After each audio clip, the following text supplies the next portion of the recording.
네, 미국에서 일어난 트럼프 전 대통령 유세장 총격 사건에 국내 정치권에서도 여야가 한 목소리로 규탄했습니다. 윤 대통령은 끔찍한 정치폭력이라며 트럼프 전 대통령의 쾌유를 기원했는데요. 여야 상황 함께 짚어보도록 하겠습니다. 윤기찬 국민의힘 법률위 부위원장, 여선웅 전 청와대 선임행정관 모셨습니다. 두 분 어서 오시죠. 네. 자, 오늘 트럼프 전 대통령을 향한 총격 사건에 전 세계가 충격을 받은 상황입니다. 윤 대통령 말씀드린 것처럼 끔찍한 정치 폭력의 충격이다라면서 트럼프 전 대통령의 쾌유를 기원했고요. 여야도 한 목소리로 지금 규탄을 하고 있는 상황입니다. 먼저 이번 사건 어떻게 보셨습니까? 글쎄 뭐 범행을 한 자가 이제 현장에서 사살당했기 때문에 예. 범행의 동기에 대해서는 저희가 알 수 없지만 어쨌든 현상만 놓고 보면 그러니까 민주주의의 위기인 것이죠. 그러니까 미국에서 민주주의 위기가 점차 커져가고 있다라는 생각이 드는 것이, 그러니까 뭐 총기로 인한 살해뿐만 아니고 그간에 뭐 의사당도 난입을 하고, 그러니까 전반적인 그 민주주의를 지탱했던 여러 가지 시스템들이 무너지고 있다. 그리고 예를 들어서 트럼프 전 대통령만 제거가 되면 본인이 원하는 세상이 열릴 것이다. 이런 취지의 생각들을 하는 사람들이 있지 않았을까, 그것들이 어느 정도 범행의 배경이 되지 않았을까라는 생각이 들어서, 그러니까 한 말씀으로 말씀드리면 아까 말씀드린 것처럼, 그러니까 이 선거를 통해서 본인이 원하는 지도자를 내세우는 것이 민주주의의 핵심인데, 예. 거기서 만약에 어떤 분이 뽑혔다 하더라도, 뽑혔는데 그것이 내가 원하는 바가 아니다 하더라도 그것을 감수해야 되잖아요. 그런데 언제부턴가 그런 4년, 5년을 기다리지 않고 뭐 자력구제 형식의 본인의 스스로 민주주의를 이렇게 실현하는 거, 이런 식의 어떤 정치 문화가 전 세계적으로 퍼지고 있다. 그것이 이렇게 총기를 통한 살해이든지 예. 아니면 협박이든지, 말을 통한 협박, 글을 통한 협박이든지, 어쨌든 전 세계적으로 민주주의가 위협받고 있다는 건 분명하기 때문에 조금 장기적인 대책이 좀 필요하지 않을까, 이런 생각을 합니다. 민주주의의 위기다. 그러니까 선거가 아닌 폭력에 의한 어떤 정치 문화가 전 세계적으로 퍼지고 있는 것 같다라는 말씀을 해주셨는데 좀 어떻게 보셨습니까? 네, 저도 뭐 비슷한 생각을 했고요. 특히나 올 초에 이재명 민주당 전 대표에 대한 뭐 약간 테러도 있었잖아요. 그것 예. 때문에 약간 남일 같지 않았다, 뭐 이렇게 생각이 들고, 특히나 지금 이제 미국도 한국이랑 마찬가지로 최근에 미국 이제 뭐 대선 과정을 보면은 굉장히 이제 진영주의가 활개를 치고 있다. 특히 이제 뭐 바이든 그 트럼프 대통령 간, 그리고 막 그 뭐 사법 문제 리스크도 역시 이제 한국과 마찬가지로 뭐 미국도 이제 여전히 있거든요. 특히나 이런 뭐 진영주의가 굉장히 이제 뭐 발달됨에 따라서, 그러니까 예. 예를 들면은 트럼프 전 대통령이 이번에 뭐 성추문 관련해 가지고 유죄 선고가 났는데, 유죄 선고가 나자마자 한 48시간 만에 그 후원금을 모금했는데 한 거의 막 1,000억 원 가까운 돈을 모금했거든요. 그러니까 그 트럼프 진영의 지지자 쪽에서는 바이든 정부가 뭔가 이 법과 제도를 이용해서 트럼프 전 대통령을 공격하고 있다, 이렇게 좀 생각하는 것 같아요. 예. 그런 와중에 이제 이런 총격 사건이 나서 사실은 이런 극단적인 뭐 진영주의, 그리고 뭐 그 혐오, 정치 혐오 뭐 이런 문제들이 다시 한번 우리나라에서도, 국내 정치권에서도 이걸 좀 새겨 좀 들어봐야 된다, 뭐 이런 생각이 들었습니다. 네, 말씀해주신 것처럼 이게 비단 지금 미국만의 일이 아니라 우리나라에서도 뭐 이재명 전 대표도 그랬고 박근혜 전 대통령도 그랬고 여러 이제 정치인들을 향한 피습 사례가 있어 왔었는데, 일단 과거 피습을 당했던 이재명 전 민주당 대표 같은 경우에는 어떤 이유로든 폭력과 테러는 용납해서 안 된다, 이렇게 입장을 밝힌 상황이고, 국민의힘 안철수 의원 역시 우리도 극단적 진영 대립 속에 혐오와 언어 폭력이 세지고 있다. 그러니까 민주주의의 적을 키우는 게 아닌지 돌아볼 때다, 이런 또 언급을 내놨습니다. 자, 이번 사건을 계기로 이 정치권에서 좀 어떤 교훈을 얻어야 된다라고 보시는지도 궁금합니다. 그러니까 수단과 방법을 가리지 않고 본인이 원하는 바를 얻으려고 하는 것이, 사실은 정치인들이 그런 행태를 보여주면 안 되는 거거든요. 그런데 불구하고 정치인들은 그러니까 상식적인 어떤 그 기준을 넘어서는 원익을 통해서 본인이 원하는 바를 이루어 왔잖아요. 그런 것들을 보고 보았던 이런 지지층 입장에서 보면 어쨌든 열광하는 거죠. 그런데 문제는 그런 열광들이 우리가 애써 여태까지 구축해왔던 민주주의의 토대인 시스템들, 뭐 권력 분립 시스템일 수도 있고요. 그다음에 사법적인 단죄 시스템일 수도 있고, 예. 이런 것들을 다 인정하지 않게 되면요, 그다음에 종교와 다를 바 없어요. 뭐 종교도 좋은 종교도 아니 사이비 종교와 비슷합니다. 그러니까 내가 따르는 사람이 어떤 행동을 한다 하더라도 그것은 정당한 것이죠. 그렇게 되면 민주주의는 없는 거고요. 이전에 왕정일 때 쿠데타가 있고 폭력들이 난무했던 부분은, 저 왕정을 타도해야지만 내가 펴는 정책이 정치 문화가 도입된다라고 믿었기 때문이잖아요. 그런데 그런 폐습을 저희가 시정하기 위해서 민주주의를 도입한 겁니다. 그래서 선거를 통해서 주기적으로 권력을 바꿔주는 거죠. 재심을 하게 되고. 근데 이런 문화들이 이제 일부 정치인들에 의해서 망가지는 꼴이 돼서 이전에 왕정 시대의 폭력의 얼룩진, 뭐 타도해지만 뭔가 내가 들었을 수 있는 이런 식의 정치 문화가 도입되는 게 아닌가라서 좀 심히 우려스럽고, 지금이라도 지금 저런 총기를 통한 뭐 살해 위협, 살해 이런 걸 떠나서 예. 말로도 마찬가지입니다. 그 말에 의해서 영향받는 지지층이 있기 때문에 말씀들, 그리고 정치인들이 여러 가지 시스템을 대하는 태도, 이런 것들도 저런 그 원인 제공에 하나하나 쌓아가는 이유가 될 수 있다. 조금 조심해야 되지 않을까라는 생각을 합니다. 네, 말씀해주신 것처럼 워낙 뭐 전 세계적으로 지금 유력 정치인들에 대한 테러가 정말 잊을만 하면 계속 나오고 있기 때문에 이런 정치인들의 어떤 환경과 관련해서도 좀 조성이 좀 달라져야 된다. 이런 교훈이 뭔가 있어야 된다라는 이야기들이 계속 나오는 것 같아요. 맞습니다. 그러니까 뭐 정치인들의 자성은 뭐 당연한 거고요. 뭐 예를 들면은 지지층만을 바라보는 그런 뭐 극단의 정치, 혐오의 정치, 뭐 증오의 정치 뭐 이런 것들은 자제를 해야 되는데, 저는 약간 뭐 근본적으로는 약간 제도적으로 정비할 것은 없나, 이걸 좀 살펴볼 필요가 있을 것 같아요. 지금 제가 방금 뭐 트럼프 전 대통령 모금 이야기도 말씀을 드렸는데 국내에서도 그런 경우가 굉장히 많아졌어요. 특히 네. 이제 뭐 미디어의 발달로 뭔가 이 뭐 사실 확인 없이 굉장히 빠르게 그리고 넓게 이제 전파되는 그런 속성 때문에 사실은 그 뭐 증오의 정치가 더 이제 좀 활개를 치고 있는 것 같고, 이게 비단 뭐 정치권뿐만 아니라 최근에는 뭐 레카 뭐 유튜버 뭐 이런 이야기도 계속 예. 나오고 있잖아요. 그러면서 사회에서도 굉장히 문제가 되고 있는데, 이런 뭐 걸러지지 않은 뭐 그리고 뭐 팩트 확인이 안 된 뭐 이런 그 미디어 환경도 뭔가 약간 좀 법적으로 제도적으로 정비할 것이 있으면은 이것도 해볼 필요가 있겠다, 이렇게 좀 생각을 합니다. 네, 이번 사건이 참 우리에게 주는 시사점도 좀 큰 것 같은데, 이번 사건이 미국 대선에 미칠 영향에 대해서도 우리가 안 짚어볼 수가 없을 것 같습니다. 바이든 대통령이 뭐 고령이다, 인지력 논란이다 이런 이야기들이 있는 상황에서 지금 트럼프 전 대통령과 바이든 대통령의 어떤 박빙 대결 구도의 이 총격 사건이 과연 어떤 영향을 줄 것인가, 어떻게 좀 분석을 하시는지도 궁금합니다. 저는 의외의 영향이 있을 것 같다는 생각이 드는데요. 첫 번째는 이제 공화당의 대선 후보는 사실 트럼프가 확정된 거죠. 한 2, 3일 후에 있는 전당대회에서 지명만 받으면 되는 거기 때문에 아마 공화당 내부적인 경쟁 관계에서는 뭐 특별히 영향을 미칠 수 있는 요소가 없는 거고요. 이것이 오히려 바이든 대통령에 영향을 줄 수는 있겠죠. 그러니까 민주당 측에 과연 바이든 대통령으로서 트럼프와 대적할 수 있는지에 대해서는 조금 더 큰 영향이 갈 것 같습니다. 그리고 민주당 후보와 공화당 후보 간의 대결 측면에서 보면 저는 트럼프 대통령한테 결코 유리한 상황은 조성되지 않을 것 같아요. 왜냐하면 총기 규제에 관련돼서 이슈가 명확히 있거든요.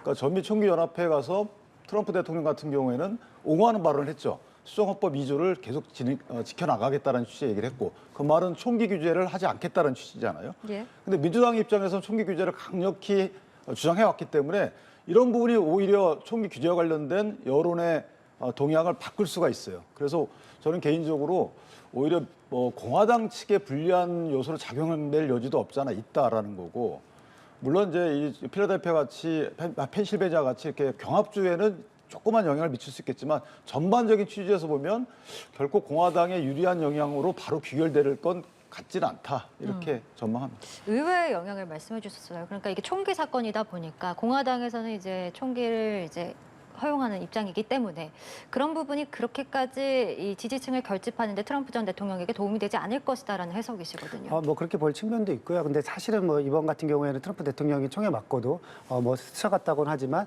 다시 한번 뭐 약간 건강한 모습, 뭐 주먹을 불끈진 모습, 이런 모습을 보여주면서, 사실은 지금 바이든 대통령은 뭐 두 분 다 이제 고령이긴 하지만 최근에 뭐 인지력 논란도 있는 것처럼 약간 유약한 이미지, 약간 나약한 이미지가 보이는데, 트럼프 대통령 같은 경우에는 총에 맞고도 뭔가 이렇게 강인한 모습을 국민들한테 그리고 보여줬기 때문에 아마도 폭발적인 약간 뭐 컨벤션 효과가 뭐 있을 것 같다, 이렇게 생각이 들고, 또 단기적으로도 마찬가지지만 뭔가 이 정치 테러의 피해자와 이런 것 때문에 동정론이 있을 것 같고요. 특히나 이제 경합주에서 뭐 동정론이 많이 발생을 한다면은 트럼프 전 대통령한테는 굉장히 이제 뭐 약간 유리한 이런 선거 국면이 뭐 선거 국면을 갈 수 있다, 이런 환경이 좀 있다 볼 수 있을 것 같고요. 특히나 이제 미국 뭐 대선 같은 경우에는 경합주가 굉장히 중요한데, 예. 지금 여기 펜실베니아 같은 경우에도 경합주로 분류되거든요. 그리고 이제 뭐 내일부터 그 공화당 전당대회가 있는데, 이 위스콘신에서 전당대회를 하는데 아마도 여기에도 영향을 미칠 것 같아요. 그래서 뭐 트럼프 대통령한테는 사실은 뭐 어떻게 보면 이게 뭐 불행한 일이지만 어쨌든 선거 국면에 있어서는 뭐 악재는 아니다, 이렇게 해석을 할 수 있을 것 같고, 근데 바이든 대통령은 저는 약간 이제 뭐 다른 의미에서 예. 미국 민주당한테 도움이 될 수도 있겠다. 왜냐하면 지금 지금 바이든 대통령이 최근에 인지력 뭐 이런 논란 때문에 사퇴 이야기가 나오고 있지만 계속해서 사퇴는 없다, 무조건 대선에 출마한다 이런 입장을 보이고 있는데 오히려 이게 지금 트럼프 대통령한테 확실한 호재가 생겨서 오히려 바이든 대통령의 사퇴 여론에 약간 쉽게 사퇴할 수 있는 그런 환경이 조성될 수도 있을 것 같다. 이렇게 지금 뭐 트럼프 대통령에 유리한 국면으로 가는데 지금 바이든 우리 나서지 맙시다 이런 이야기가 오히려 민주당 내부에서 나올 수도 있지 않을까 뭐 이렇게 좀 전망을 해봅니다. 그 알겠습니다. 바이든이 사퇴 가능성이 커지면 결국 트럼프에 불리하지 않을까요? 바이든 대통령이 그 본인의 행보를 유지하는 게 트럼프 대통령한테 더 나을 것 같긴 한데 하여튼 여러 가지로 의외의 결과가 나올 가능성이 좀 있는 사태 아닐까라는 생각이 그렇군요. 워낙 또 충격적인 이 사건이었기 때문에 이 사건이 과연 앞으로 미국 대선에 어떤 영향을 줄지는 저희가 조금 더 지켜봐야 될 것 같습니다. 저희는 국내 정치 상황 좀 살펴보겠습니다. 먼저 국민의힘 전당대회 소식인데요. 오늘도 각 후보들 지역 당원들도 만나고 언론 인터뷰를 통해서 저마다 지지를 호소를 했습니다. 그러면서도 이제 비방전이 계속되고 있어서 논란인데 나경원 후보가 오늘도 한동훈 후보를 향해서 당대표를 1년 만에 내팽개치고 본인의 그 꿈만 쫓아가겠다는 것은 너무나 모렴치하다. 이런 비판을 내놨습니다. 연일 좀 당대표의 그 어떤 임기를 다 채우지 못할 것이다. 이런 비판과 지적을 나 후보가 계속 하는 것 같은데요. 근데 이제 나 대표가 선택한 단어는 조금 과열된 단어일 수는 있는데 그런 취지는 저는 이해할 수 있을 것 같은 게 어쨌든 지금 당대표 임기는 저희가 당원 당규에 따르면 대선 출마자의 경우에는 1년 6개월 전에 대선일로부터 1년 6개월 전에 당대표직을 내놔야 되거든요. 예. 그렇다면 내년도 9월 달까지 당대표를 할 수 있단 말이죠. 그러니까 한동훈 후보의 경우에는 100일 정도의 비대위원장을 했는데 너무 짧다. 본인한테 시간을 달라라는 취지의 이제 그 호소 전략을 취하잖아요. 예. 그러면 1년이라 그러면 300일인 거죠. 그러니까 100일과 300일이 뭐가 틀리냐. 그 지점을 파고든 것 같고요, 나 의원은. 그래서 한동훈 후보 측에 예를 들면은 당원 당규를 고쳐가지고 1년 6개월 전에 사퇴 규정을 고칠 것이냐.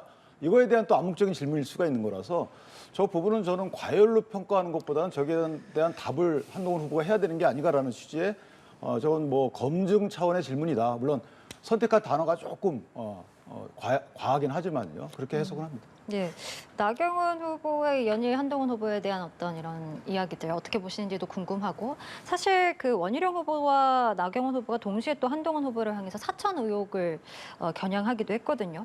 이런 부분 좀 어떻게 보고 계십니까? 일단은 지금 나경원 후보가 최근에 뭐 당권 대권 분리하면서 본인은 사심 없이 윤석열 대통령의 뭐 정부의 성공과 당의 성공을 위해서 자기는 사심 없이 일할 사람이다. 그에 비해 뭐 대권이 꿈이 있는 사람 같은 경우에는 뭐 용산과 각 세우고 뭐 당 용산과 대통령을 이용할 것이다. 뭐 이런 취지에서 아마도 뭐 그 한동훈 후보를 향해서 이렇게 이제 공격을 하고 있는 것 같은데 보통이면 이게 약간 맞는 전략인데 지금은 조금 맞지 않는 전략인 게 예를 들면 한동훈 후보가 최근에는 메시지 기조를 바꿔서 이제 이재명 대표 이야기를 하고 있거든요. 예. 그러니까 한동훈 후보의 전략은 이재명 대표에 맞설 사람 그리고 보수를 재건할 사람은 한동훈이다 이런 이야기를 하고 있는데 오히려 지금 이 뭐 대권 행보에 도움이 될 것이다 도움이 되는 행보를 할 것이다라는 게 한동훈 후보의 로직을 더 도와주는 이런 프레임이 되지 않을까 이런 측면에서 약간 좀 나경원 후보가 다른 방식으로 선택해야 되지 않나 이런 생각이 들고 예. 최근에는 이제 나경원 후보가 예전에 선거 초반에는 나원 단일화 이야기를 안 하고 원희룡 후보가 세게 이야기했었는데 어제부터인가 나경원 후보가 계속 단일화 이야기를 꺼내고 있거든요. 그러면은 최근의 흐름에서 뭔가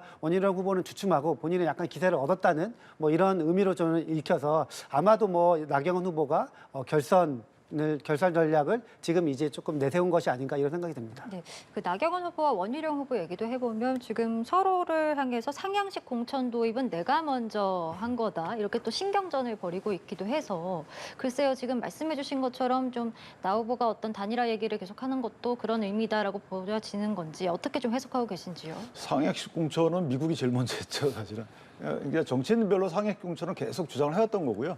물론 나 후보가 2011년인가요? 법안을 발의한 적은 있어요. 상향식 공천에 대해서. 근데 상향식 공천의 구체적인 내용은 다양합니다.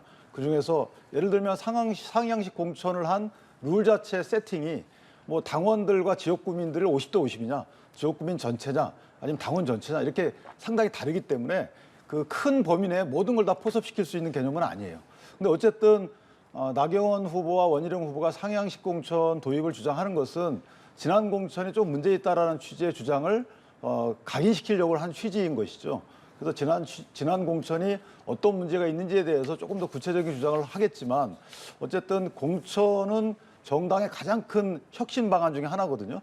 그럼 공천 과정을 통해서 정당이 혁신돼야 되는데 혁신되지 못한 것 때문에 진 거잖아요. 그러니까 결과론적 책임을 따진다 그러면 공천 혁신이 없었기 때문에 국민들의 평가를 못 받은 거기 때문에 그런 취지의 이제 당원들의 호소 부분을 본인들이 선택을 해서 주장하는 거다. 좀 그렇게 최근에 이해하고 이제 그 원희룡 후보가 사천 이야기를 계속 이제 아마도 공세 카드로 이제 끄집어내고 있는 것 같은데 네. 저는 이게 별로 효과가 없을 것이라고 보는 게 예를 들면은 당시에 한동훈 비대위원장이 당의 대표였거든요. 공천장에 도장을 찍는 사람입니다. 그래서 그 뭐 한동훈 후보가 관련해 가지고 뭐 사천 의혹이 나는 원론적으로 있을 수는 없다 이렇게 네. 좀 생각을 하고 있고 그리고 또 만약에 여기에 대한 증거를 원희룡 후보가 계속 내세워야 되는데 사실 이거 증거 없이 계속 이야기만 하고 있거든요. 그래서 뭐 이번 주에 이제 토론회가 계속 이제 줄지어 있는데 네. 그 토론회에서 증거를 뭐가 낸다고 하면은 사천에서 마지막 선거 기간 동안 뭐 중요한 변수로 작용할 수 있겠지만 그렇지 않고서는 조금 힘들지 않을까 이런 생각이 가집니다. 근데 네. 공천 관련해서 사실은 이제 우리가 유념해야 될 부분은 이게 지구당, 그러니까 당협위원장들이 상당히 공천을 많이 못 받는 확률이 이게 점점 높아지고 있다는 거죠.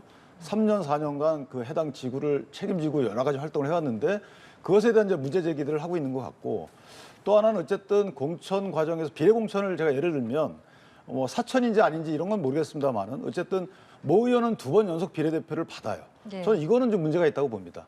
특별한 물론 그 의원이 뛰어난 분이에요. 그렇지만 어쨌든 뭐 다른 뛰어난 분도 많이 있을 텐데 특정 의원에 대해서 2번 공천을 비례대표 공천을 준다는 거는 사실 굉장히 있기 힘든 거거든요. 자, 이런 부분을 본다 그러면 분명히 비판의 지점은 있다. 그러나 이제 사천 이런 부분을 주장하려면 구체적인 근거가 있어야 된다. 그럼 뭐 저도 그렇게 동감합니다. 알겠습니다. 자, 이제 차기 대표 선출까지 열흘이 채 남지 않은 상황이고 마지막 합동 연설에 또 TV 토론이 남아 있는 상황인데 과연 결선 투표까지 갈 것인가 그 부분이 가장 좀 관심이 모아지는 것 같아요.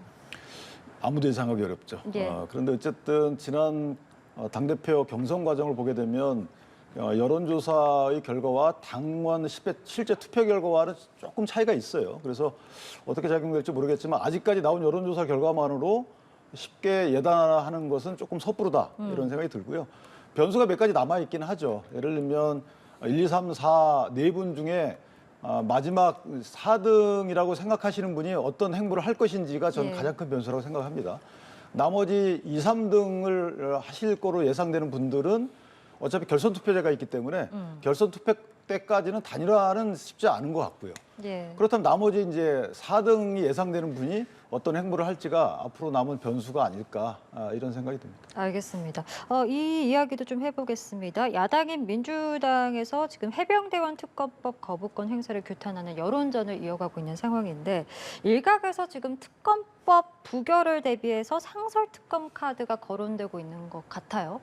네, 그러니까 지금 시기적으로 지금 이 특검법을 제 대통령이 거부권 행사한 이상 특검법을 통과시키려면은 8명의 국민의힘 표를 가져와야 되는데 그게 약간 조금 힘들어졌어요. 특히나 그리고 국민의힘 전당대회랑 같이 상황이 물리면서 지금 전당대회 시기에 국민의힘 의원들이 쉽게 대놓고 어차피 이게 익명의 투표이긴 하지만 이거를 찬성하기가 굉장히 힘든 상황에서 민주당이 네. 약간은 속도 조절, 타이밍 조절이 조금 필요하다. 그리고 또 하나는 이게 만약에 특검이 이제 8명을 잘 못 구해서 만약 통과를 못 시킬 시에는 어쨌든 상설특검법도 그 중에 플랜 B로 이렇게 좀 대안이 좀 나오고 있는 상황이고 저는 만약에 한동훈 후보가 그 출마 선언문 초기에부터 이게 이제 제3자 추천 특검으로 이른바 이제 제3의 대안을 내놨기 때문에 예. 거기에 대해서 민주당이 충분히 논의할 수 있고 상설 특검뿐만 아니라 한동훈 후보의 안까지 고려해서 전당대회 이후에 최혜병 특검과 관련해 가지고 진도를 빼는 게 어떤가 이런 생각을 가집니다. 네, 국민의힘에서는 민주당의 이런 초법적 오만함에 분노한다 이렇게 비판 성명을 내기도 했는데 좀 어떻게 상황 흘러가리라고 보십니까? 제가 아까 미국 사태를 보면서 설명드렸듯이 시스템을 존중해야 됩니다. 그러니까 상설 특검을 할 수 있어요. 해도 됩니다. 그런데 상설 특검을 현재 입장에서 해야 되는데 이걸 또 고치겠다는 거거든요. 그것도 규칙을 고치겠다는 거예요. 그러니까 상설 특검이라는 건 뭐냐면 국회에서 야 이거는 공정성이 문제가 있다. 현재 수사를 검찰이나 수사기관에 맡기게 되면 공정하지 못하거나 또는 정치적 중립성에 문제가 있다. 그래서 국회 의결을 통해서 할 수 있는 건데 지금 이제 그 추천 그 과정을 보면 예를 들면 대한변호사협회장, 법무차관, 그다음에 법원행정처장 이렇게 들어가 있는 추천 그 구성원이 있단 말이에요. 거기에 국회에서 4명을 추천하는데 지금 현재 국회 의석수로 보면 야당들 여당들이에요. 그런데 이걸 고쳐가지고 야당이 4명 다 하겠다는 거거든요. 자, 이렇게 되면 정치적 중립성이 의심스러워서 특검을 하겠다는 건데 그 특검 자체가 정치적 중립성을 포기해요. 자, 이러면 이게 특검을 해야 되는 건가요? 저는 개인적으로 그렇게 되면 규칙이 법에 어긋나는 규칙을 새로 만들겠다는 거라서 저는 글쎄요, 이런 발상하는 것 자체가 이거 가장 큰 문제가 아닌가 이런 생각이 듭니다. 알겠습니다. 저희 오늘 두 분 말씀은 좀 여기까지 들어보도록 하겠습니다. 지금까지 윤기찬 국민의힘 법률위 부위원장, 여선웅 전 청와대 선임행정관과 함께했습니다. 오늘 말씀 고맙습니다.